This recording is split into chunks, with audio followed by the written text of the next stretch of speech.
reaksi satu arah atau irreversible dan reaksi dua arah atau reversible.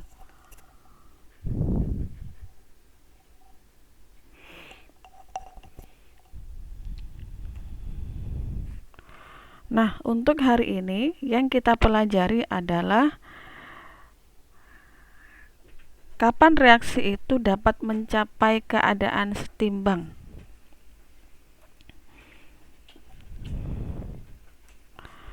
Nah, untuk mencapai keadaan setimbang,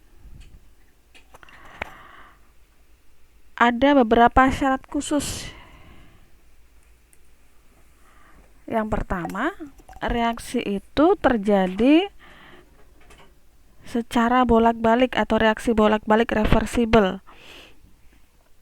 Dimana kita bahas kemarin, reaksi itu berlangsung dua arah, dari kiri ke kanan dan dari kanan ke kiri. Hasil reaksi dapat kembali seperti semula. Dan reaksi itu tidak pernah berhenti karena komponen zat itu habis gitu ya. Itu reaksi bolak-balik. Reaksi dua arah. Syarat yang kedua, syarat mencapai kesetimbangan itu reaksinya tertutup. Reaksinya tertutup. Nah, di mana sistem reaksi baik zat yang bereaksi maupun zat hasil reaksi tetap dalam sistem. Nah, sistem tertutup tidak selamanya harus berada pada wadah tertutup kecuali pada reaksi gas ya. Yang ketiga, bersifat dinamis. Nanti akan kita bahas bagaimana sifat dinamis itu. Nah, ini syarat mencapai keadaan setimbang. Yang pertama, reaksinya bolak-balik dua arah atau reversible. Yang kedua, sistemnya tertutup. Yang ketiga, bersifat dinamis. Nah, sekarang ada beberapa dua jenis kesetimbangan berdasarkan wujudnya. Ada kesetimbangan homogen, ada kesetimbangan heterogen. Dari namanya saja sudah bisa kita mendeteksinya ya. Apa itu kesetimbangan homogen? Kesetimbangan homogen itu namanya homogen berarti ada sesuatu yang sama. Yang sama apanya? Kesetimbangan yang di dalamnya terdapat zat-zat dengan wujud yang sama, atau dalam buku yang lain fase yang sama.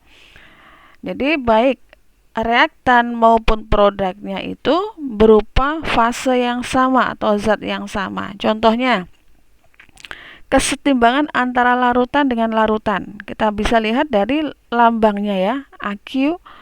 Di reaktannya lambangnya AQ, di produknya juga lambangnya AQ, semuanya AQ. Artinya reaksi kesetimbangan ini homogen karena apa? Karena semua fasenya sama. Yang kedua, contohnya reaksi antara gas dengan gas.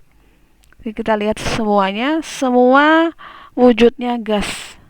Ya, ini namanya kesetimbangan homogen, di mana semua zat yang ada di dalamnya itu wujudnya sama atau fasenya sama, baik reaktan maupun produk. Yang kedua adalah kesetimbangan heterogen. Heterogen berarti ada yang berbeda. Artinya apa?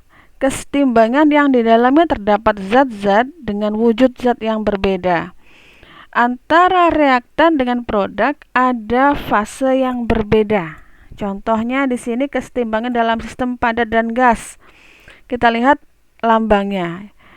Yang reaktannya padat, kemudian di produknya ada padat dan ada gas. Artinya dalam kesetimbangan itu ada lebih dari satu fase.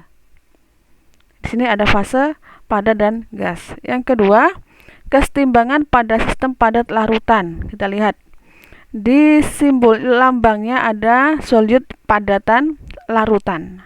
Ada lebih dari satu. Sama dengan yang bawahnya seperti itu. Jadi ketika dalam kesetimbangan itu ada lebih dari satu, maka dia lebih dari satu wujud zat atau fase, maka kesetimbangan itu adalah kesetimbangan heterogen.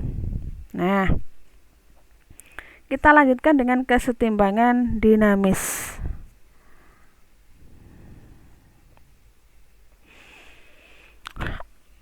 Kesetimbangan dinamis itu apa? Adalah kesetimbangan kimia yang bersifat reversibel, dua arah, dapat dibalikkan, bolak-balik. Nah, reaksi reversibel ini reaktannya dapat menghasilkan produk. Namun dan produknya dapat kembali menghasilkan reaktan dengan laju reaksi yang sama. Jadi produk menghasilkan reaktan menghasilkan produk, reaktan menghasilkan produk, kemudian produknya juga menghasilkan reaktan kembali dan dengan laju reaksi yang sama. Laju reaksi dari kiri ke kanan sama dan dari kanan ke kiri juga sama. Itu kesetimbangan dinamis. Nah, konsepnya kesetimbangan dinamis adalah seperti ini. Ya, hanya terjadi pada reaksi bolak-balik atau reversible atau dua arah.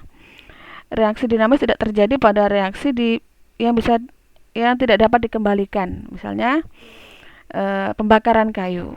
Ketika kayu dibakar menghasilkan abu, tapi apakah abu bisa berubah kembali menjadi kayu? Tidak, maka itu bukan kesetimbangan dinamis. Nah, kesetimbangan dinamis pada reaksi bolak-balik terjadi secara terus-menerus. Reaktan menjadi produk dan produk menjadi reaktan. Dan reaksi dinamis ini hanya terjadi pada sistem tertutup, di mana tidak ada energi yang dikurangi atau energi yang ditambahkan pada sistem. Nah, kemudian yang kita bahas adalah tentang pergeseran kesetimbangan. Seorang ahli kimia, Louis Le Catellier, berpendapat bahwa jika pada sistem kesetimbangan diberikan suatu aksi, maka sistem itu akan mengadakan reaksi sehingga pengaruh aksi tersebut menjadi sekecil-kecilnya. Jadi kalau kita sudah seimbang, sudah setimbang, sudah stabil, kemudian ada aksi yang masuk, maka sistem itu akan bereaksi agar kestabilannya tidak berubah. Intinya seperti itu. Atau kestabilannya kalaupun berubahnya kecil sekali, ya. Jadi akan ada suatu reaksi sehingga pengaruh aksi tersebut menjadi sekecil-kecilnya. Nah, dalam keadaan luar setimbang, laju reaksi dari kiri ke kanan sama dengan laju reaksi dari kanan ke kiri.